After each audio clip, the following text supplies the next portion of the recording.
April, I've heard about this hierarchy in terms of time sharing in a parenting plan. Could you tell me a little bit more about that? There's kind of three things that fall into a parenting plan. It's holiday and vacation time sharing, days off from school, and then what we call the regular ongoing time sharing schedule.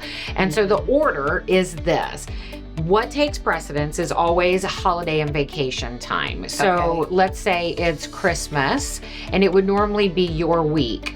But the Christmas holiday calls for a different schedule than the regular ongoing time sharing schedule.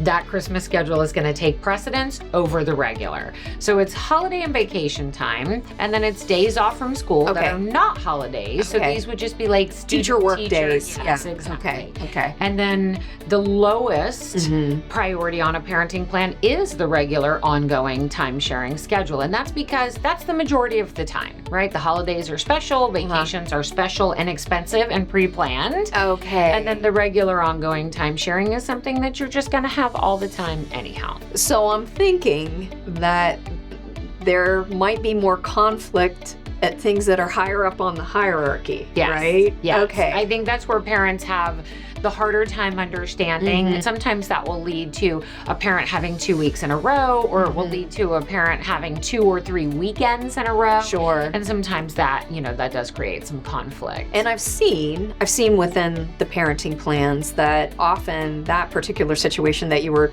talking about, like the a lot of time, that's accounted for. Yes, absolutely. Yeah. So if this results in so many. One parent having 3 weekends in a row, the parent receiving the third weekend will give it to the other parent, and they'll swap, giving each parent 2 in a row, and then you return naturally to the regular ongoing time sharing schedule. And so we go back to that idea of the upfront discomfort of getting super granular is going to pay off when we get to these like the holiday time sharing. It's important to account for it, because the reality is it's going to happen like that. Sure. It is uncomfortable for parents to have to, think that deep, again, thinking like, well, but we're getting along okay, why do we need this?